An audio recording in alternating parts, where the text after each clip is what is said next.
అది చిట్టిరామాపురం అనే చిన్న పల్లెటూరు. ఆ ఊర్లో మల్లయ్య, సీతమ్మ అనే భార్యాభర్తలు ఉండేవారు. మల్లయ్య పేరుకు మల్లయ్య కాని అతని దగ్గర కనకం ఏమీ లేదు. దానికి ప్రధాన కారణం పొద్దున్నే లేవటం అంటే అతనికి బద్ధకం. రచ్చబండ దగ్గర కూర్చుని కబుర్లు చెప్పడం తప్ప సొంతంగా కష్టపడాలి అని ఆలోచన అతనికి లేదు. కాని అతని భార్య సీతమ్మ మాత్రం దానికి పూర్తిగా విరుద్ధం.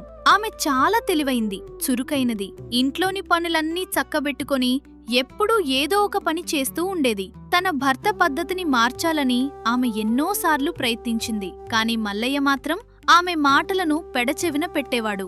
ఒకరోజు ఉదయం తెల్లవారినా చాలాసేపటి వరకు మల్లయ్య ఇంకా నిద్రలేవలేదు. ఏవండి ఏవండి లేవండి, ఊరంతా ఎప్పుడూ పొలం పనులకు వెళ్ళిపోయారు. మీరేమో ఇంకా గుర్రు పెట్టి నిద్రపోతున్నారు. ఎందుకంతలా అరుస్తావు? కాసేపైనా నిద్రపోనివ్వవా? సమయం ఇంకా 10 గంటలు కాలేదు. అప్పుడే పొలం వెళ్ళి ఏం చేయను? పొలానికి అప్పుడు కాకుండా సూర్యుడు నడి నెత్తిమీదకు వచ్చాక వెళ్తారా? కాసేపయ్యాక వెళ్తే ఎండకి కళ్ళు తిరుగుతున్నాయని గట్టుమీద కూర్చుంటారు. మనకున్న ఆ 2 ఎకరాల పొలం కూడా బీడు పడిపోతుంది. కనీసం దాన్ని దున్నకపోతే మనకి పంట ఎలా వస్తుంది? మనం ఏమీ తిని బ్రతుకుతాం? ఆ పొలంలో మట్టి తప్ప ఏముంది సీతమ్మ? బావి లేదు, నీళ్లు లేవు. వర్షం వస్తేనే కదా పండేది. ఆకాశం వంక చూస్తూ అక్కడ కూర్చోవడం కంటే ఇక్కడ హాయిగా నిద్రపోవటం మేలు కదా. మీకు పని చెప్పడం నా తప్పు. మీరు పొలానికి రాకపోతే మానేయండి. ఈరోజు పొలానికి నేను వెళ్తాను. మన పొలం పరిస్థితి ఏంటో నా కళ్ళతో చూసి వస్తాను. ఏంటి, నువ్వు వెళ్తావా? మల్లయ్యకి చేతకాక తన భార్యను పొలానికి పంపాడని ఊరివాళ్లు నన్ను చూసి నవ్వుతారు. బుద్ధిగా ఇంట్లో ఉండి వంట చేసుకో. మల్లయ్య మాట సీతమ్మ వినలేదు. ఆమె గబగబా తయారై పొలానికి బయలుదేరింది. పొలానికి వెళ్లే దారిలో పక్క పొలం యజమాని రాంబాబు ఎదురయ్యాడు. హే అమ్మా సీతమ్మ, మల్లయ్యెక్కడా? నిన్ను పంపించి తన ఇంట్లో పడుకున్నాడేంటి? ఆయనకి కొంచెం ఒంట్లో బాలేదు రాంబాబు గారు, అందుకే నేనొచ్చాను. నేను కూడా మా పొలం పనులు చూసుకోవాలి కదా.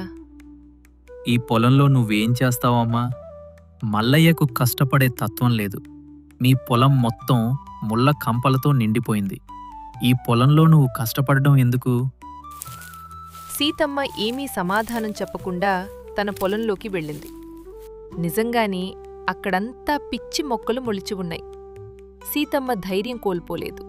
పొలాన్ని చదును చేయడం మొదలుపెట్టింది. కాసేపటికి మల్లయ్య పరుగునక్కడికి వచ్చాడు. సీతమ్మ, ఏంటిది? ఊరంతా నన్ను చూసి నవ్వుతున్నారు. నీ పెళ్ళాం పొలం దున్నుతుంటే నువ్వు రచ్చబండ దగ్గర కూర్చున్నావా అని నన్ను అవమానిస్తున్నారు. వెంటనే ఇక్కడి నుండి పద. నేనిక్కడ్నుంచి రాను.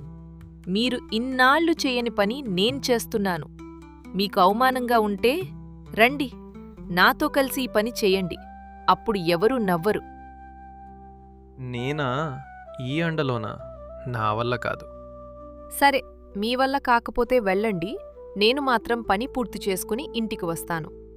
ఆ చెట్టు వరకు పని అయ్యాకే ఈరోజు మధ్యాహ్నం అన్నం తింటాను. భార్య పట్టుదల చూసి మల్లయ్యకు ఏం చేయాలో పాలుపోలేదు. ఇష్టం లేకపోయినా ఊరివాళ్ల మాటలకు భయపడి ఆమెకు సాయం చేయడం మొదలుపెట్టాడు. మెల్లిగా ఇద్దరూ కలిసి పొలాన్ని చదును చేయడం మొదలుపెట్టారు.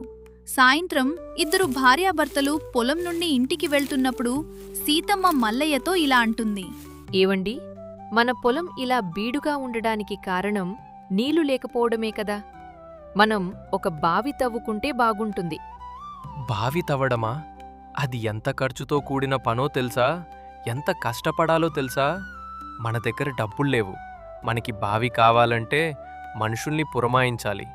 వాళ్ళకివ్వడానికి డబ్బులు అప్పుకి తేవాలి. మనం ఎవర్నీ పిలవక్కర్లేదు. ఇద్దరం కలిసి రోజు కొంచెం కొంచెం తవ్వుదాం. నీళ్లు పడితే మన కష్టాలు తీరిపోతాయి కదా. వద్దు సీతమ్మ, అందుకే నేను ఒప్పుకోను. అది అసాధ్యమైన పని. సరే, మీరు బావి తవ్వకపోతే రేపటి నుంచి నేను అన్నం వండను.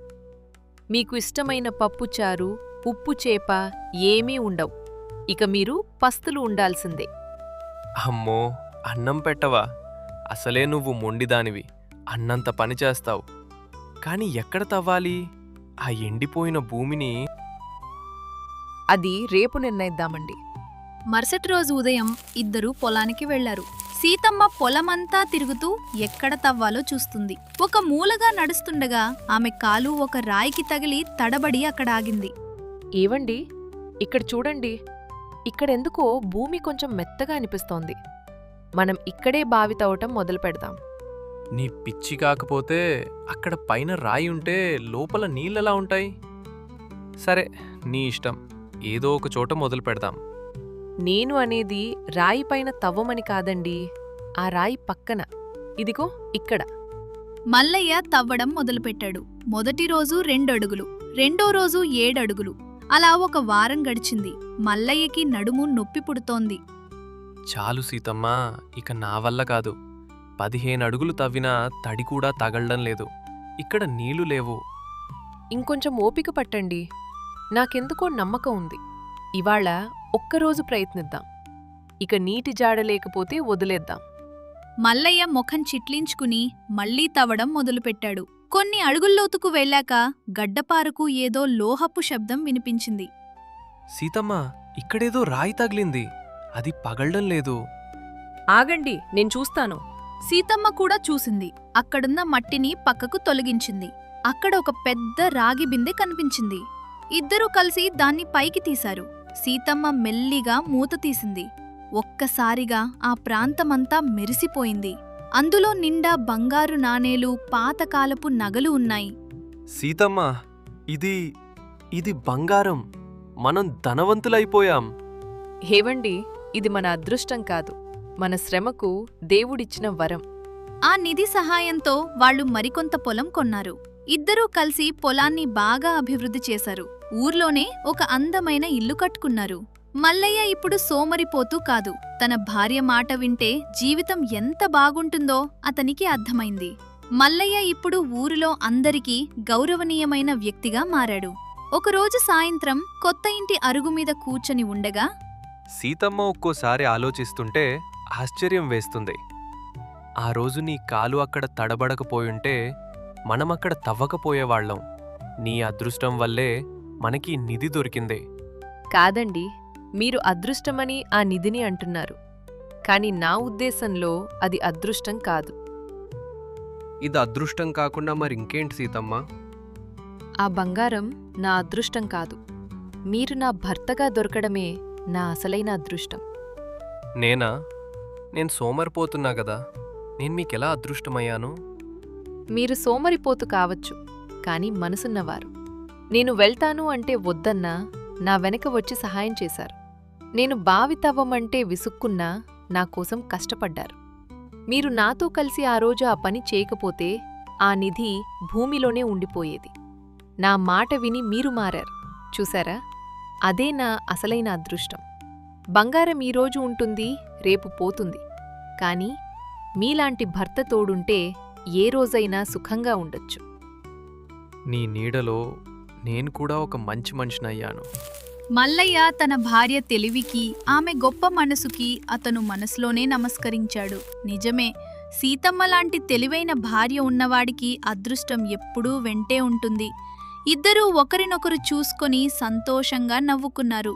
ఆ ఊర్లో ఇప్పుడు మల్లయ్య, సీతమ్మ దంపతులు అందరికీ ఆదర్శంగా నిలిచారు. నిజమైన అదృష్టమంటే మన కష్టసుఖాల్లో మనతో ఉండే మనుషుల్ని మనం కలిగి ఉండటం. ఆస్తి కంటే ఎక్కువగా మనల్ని ప్రేమించేవారు మనకి దొరకడం.